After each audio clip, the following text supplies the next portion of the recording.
answers to the questions are decent and noteworthy. Happy viewing.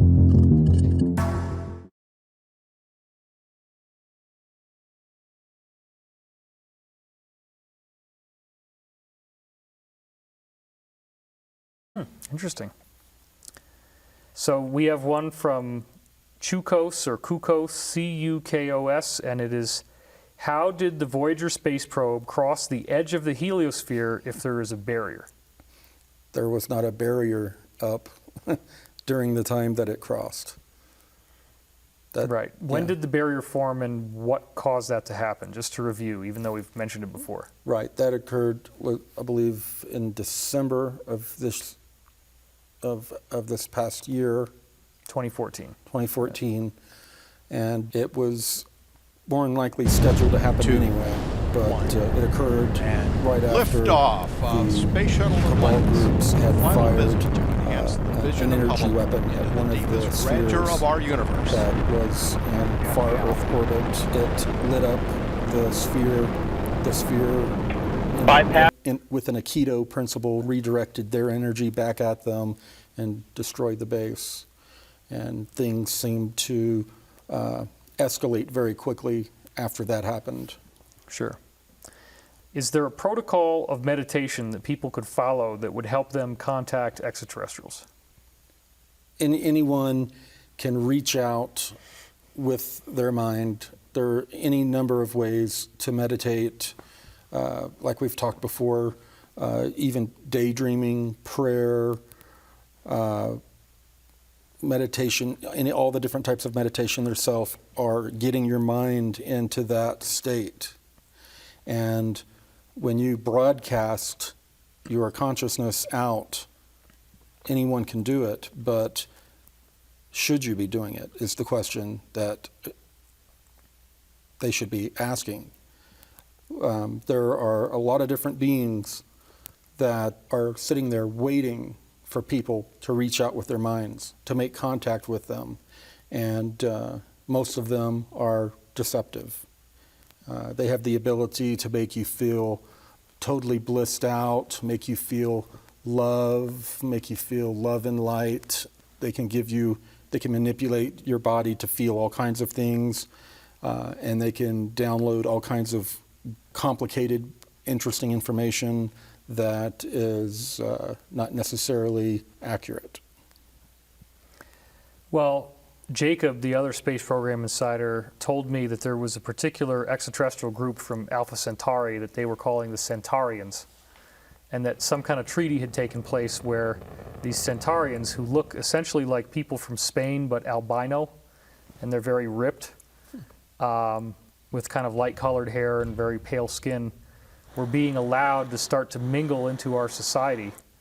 But he told me that if a Centaurian knew that you recognized that they were an extraterrestrial, that it was very dangerous, because they could then track you telepathically, and that could end up being very bad for you. All these groups can track you telepathically. That's a lot of these people that are taking these little courses online and saying, I'm a remote viewer now, and try to remote view different bases and areas.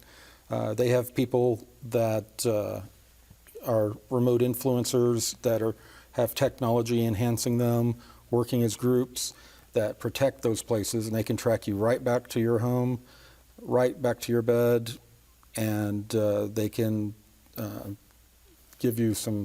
they can cause a lot of problems for you.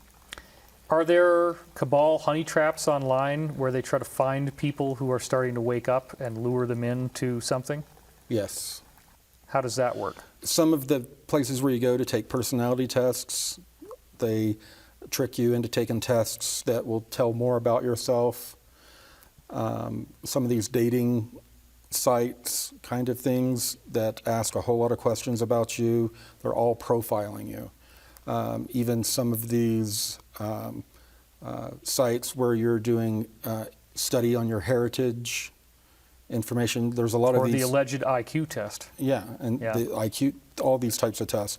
There are a whole lot of different little honeypot traps that they have to And then, of course, they look for people's internet traffic.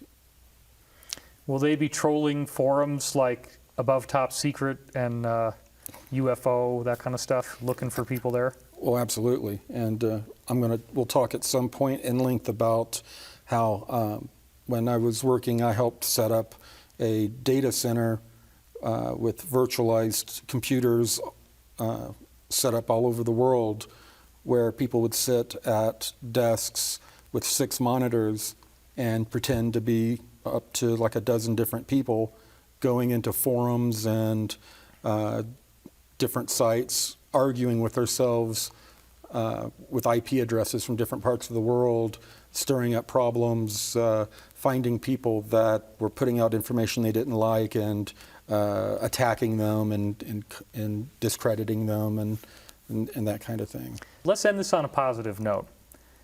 Do you believe that we have a higher self? Yes. What about contacting the higher self? What would be an appropriate way to start seeking spiritual information? First, you got to turn inward, start looking inward. You start working higher and higher up when you start